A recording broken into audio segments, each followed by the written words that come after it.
नमस्कार। आप सभी का हमारे चैनल पर बहुत बहुत स्वागत है। जैसा कि आप जानते हैं, हम आपको लगातार क्लासें देते आ रहे हैं। तो अब तक हमने जो क्लासें की थी वो किस इकाई की क्लासें थी? कहानी इकाई की। तो इससे पहले जो हमने क्लास की थी उसमें हमने अंतिम कहानी के प्रश्न देखे थे। तो अंतिम कहानी कौन सी थी हमारी? परिंदे। किसके द्वारा रचित थी? निर्मल वर्मा के द्वारा। और अब हमने जो अगली इकाई उठाई है वो है हमारी इकाई नाटक। आपने देखा होगा कि जो परीक्षा के प्रश्न हैं उसमें ज्यादातर कहाँ से प्रश्न बनते हैं? नाटक से। और नाटक से ऐसे वैसे प्रश्न नहीं बनते। पात्रों का क्रम पूछ लेता है, किसने क्या कहा वो पूछ लेता है, पहले कौन आया, है ना, ये सारी प्रश्न उसमें पूछता है। तो ये हमारी क्लास है 45वीं क्लास, और ये जो क्लास है हमारी वो है नाटक की क्लास। तो पहला आपने देखा हुआ नाटक कौन सा है हमारा? अंधेर नगरी। और ये लिखा किसने है? भारतेंद्र हरिश्चंद्र ने। तो बिना समय गवाए इस नाटक के एक एक करके प्रश्न देख लेते हैं। पहला प्रश्न आइए देखते हैं क्या है। पहला प्रश्न है, अंधेर नगरी नाटक का प्रकाशन वर्ष है। यानी कि जो अंधेर नगरी नाटक है इसका प्रकाशन वर्ष क्या है?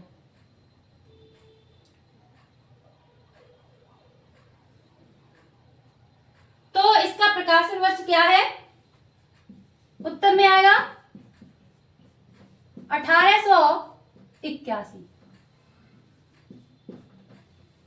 1881 है ना।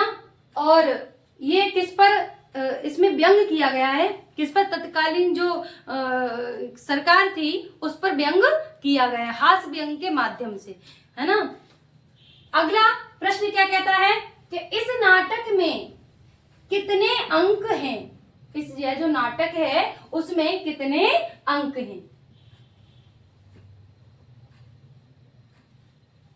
तो देखिए इसमें प्रश्न बनते हुए कि इस कौन से नाटक में मिलान करने को आ जाता है, कौन से नाटक में कितने अंक हैं, है ना।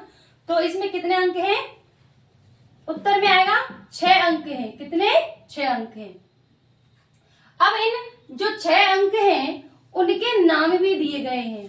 क्या दिए गए हैं? उनके नाम दिए गए हैं। तो उसी से संबंधित अगला जो प्रश्न है वो है, अंधेर नगरी नाटक के पहले अंक का नाम है। पहला अंक क्या है? जो पहला अंक है उसका नाम क्या है?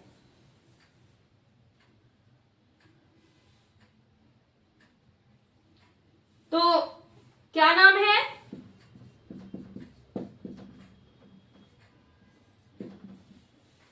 भय प्रांत। और इसी नाटक में जो पात्र है इसके वो प्रवेश करते हैं। कौन कौन? शुरुआत में गोवर्धन दास है ना, और महंत हैं, और नारायण दास गाना गाते हुए ये क्या है? प्रवेश करते हैं। कौन सा? राम भजो, है ना, ये गाना है, इसी से प्रवेश करते हैं। तो अगला प्रश्न देख लेते हैं, यह नाटक कितने दिनों में लिखा गया? यह जो नाटक है वो कितने दिनों में लिखा गया?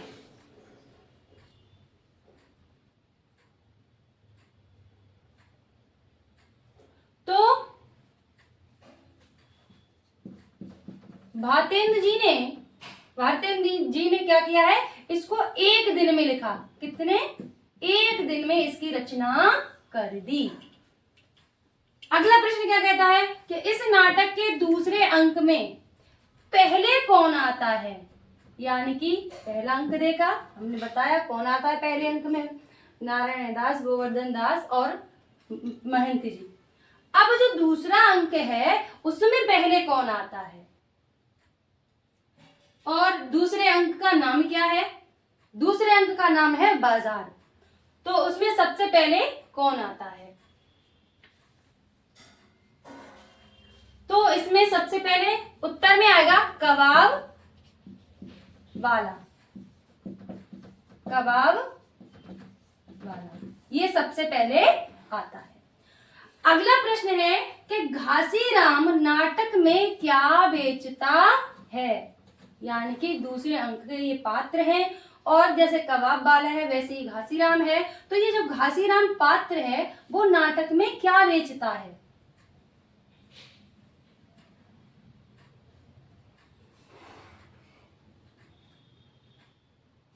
तो क्या बेचता है ये? उत्तर में आएगा चना। चना गाता भी है, चना चुरमुर चुरमुर, है ना, ये गाना भी गाता है। अगला है कि नारंगी वाला कहाँ की नारंगी की बात करता है। यानी कि जो नारंगी वाला है वो नारंगी बेचता जाता है और गाना भी गाता है। कहाँ कहाँ की नारंगी की बात करता है? तो सबसे पहले किसकी, कहाँ की नारंगी की इसने बात की थी? तो सबसे पहले उत्तर में क्या आएगा? सिलहट। सिलहट। सिलहट, सिलहट का अर्थ क्या है? ये क्या है कि बंगाल का एक नगर है, वहां की, उसी को कहा है सिलहट। इसमें और भी कहता है, जैसे आनंद बाग की नारंगी ले लो, राम बाग की नारंगी ले लो, है ना, तो ये गाना वो गाता है। अगला प्रश्न देख लेते हैं। अगला प्रश्न क्या है कि दूसरे अंक के सभी पात्र गाना गाकर अपनी वस्तुएं बेचते हैं। ये हाँ और ना में आपको जवाब देना है। क्या वो दूसरे अंक के जो पात्र हैं, कबाब वाला है, घासीराम है ना, मछली वाला, जात वाला, ये सभी क्या है? गाना गाकर ही अपनी वस्तुएं बेचते हैं, हाँ या ना?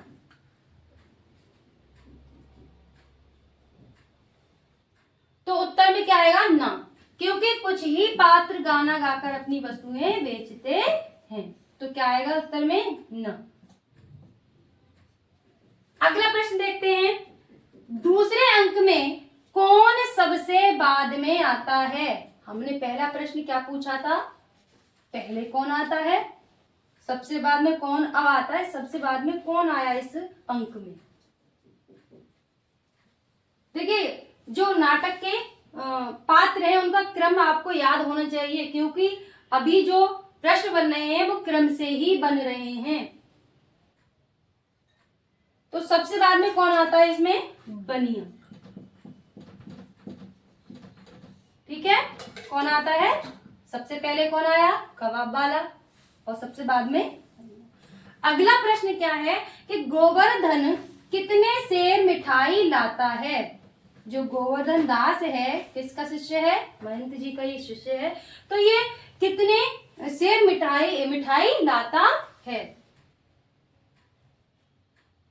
तो कितने सेर मिठाई लाता है ये? 3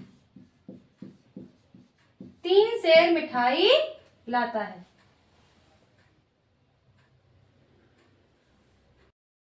अगला प्रश्न देखते हैं।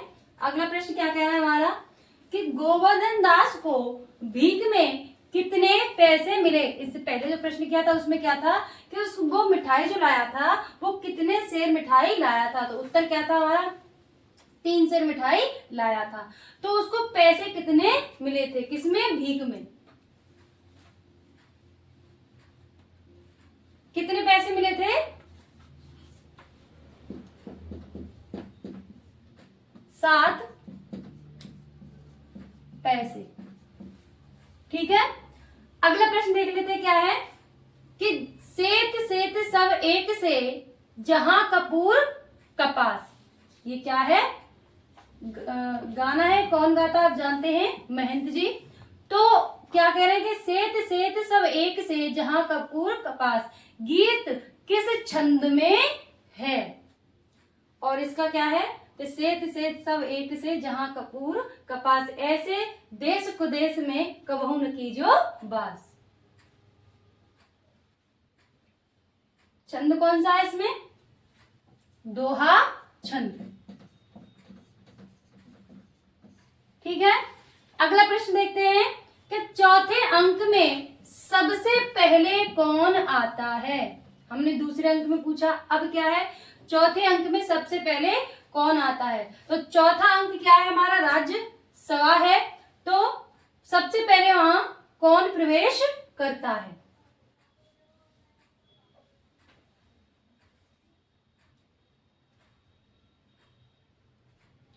तो देखें हम तो सेवक। कौन आता है सबसे पहले? सेवक। ठीक है, अगला प्रश्न है 5वें अंक में गोवर्धन दास कौन सा राग गाता है? जो गोवर्धन दास है जब वो गाता है गाना तो वो कौन सा राग गाता है?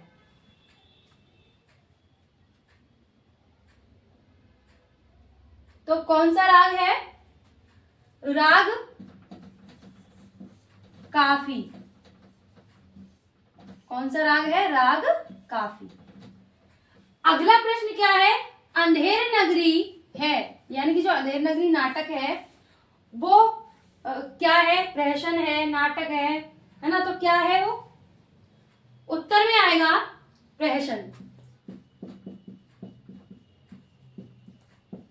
ठीक है, जिसको एक दिन में लिखा गया, किसके द्वारा? भारतेंदु हरिश्चंद्र के द्वारा। अब अगला प्रश्न कौन सा आएगा? किसकी दीवार गिरने से, यानी कि किसकी दीवार गिरने से बकरी मर जाती है? तो ये बकरी का जो सवाल है वो कौन से अंक में आता है? चौथे अंक में आता है। तो अब सबसे पहले जो आता है इस अंक में, सेवक के बाद और पात्र आते हैं, परंतु जब ये मुद्दा उठता है बकरी का तो इसमें सबसे पहले कौन आता है? तो इसमें सबसे पहले आता है फरियादी, है ना? तो अब जो फरियादी है उसकी बकरी मर जाती है दीवार गिरने से, तो किसकी दीवार गिरी थी? तो किसकी दीवार गिरी थी? कल्लू।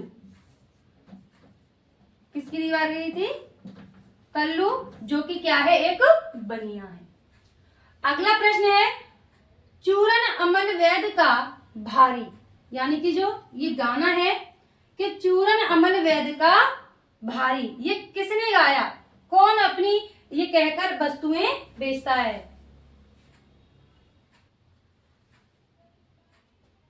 तो कौन? पाचक वाला। पाचक वाला। ठीक है, अब जो प्रश्न है वो है आपका कथन या परिभाषा, और किसके बारे में? इस नाटक के बारे में। तो इस नाटक के बारे में क्या कहा है किसने? इस प्रहसन में व्यंग के माध्यम से जो कुछ भी कहा गया है उतना अधिक कहने की गुंजाइश भी है, यानी कि यह जो प्रश्न है इसमें जो बातें कही गई हैं, जो मुद्दे उठाए हैं, वह कहने की इसमें क्या है? क्षमता है। तो ये किसने कहा है?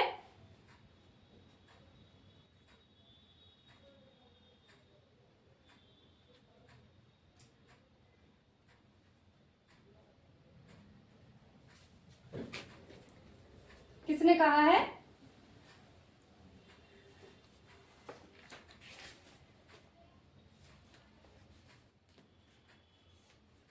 देखिए एक परिभाषा है और हमें पता होनी चाहिए किस नाटक के लिए किसने परिभाषा क्या दी है। तो किसने कहा इसके बारे में? उत्तर में आएगा सत्य प्रकाश। किसने कहा है? सत्य प्रकाश ने इस नाटक के बारे में कहा है। तो ये थे हमारे अंधेर नगरी के प्रश्न। अब जो क्लास बनेगी उसमें कौन सा नाटक उठाएंगे हम? भारत दुर्दशा, उसके प्रश्नों को देखे हैं। तो मिलते हैं अपने अगली क्लास में, तब तक के लिए नमस्कार, बहुत बहुत धन्यवाद।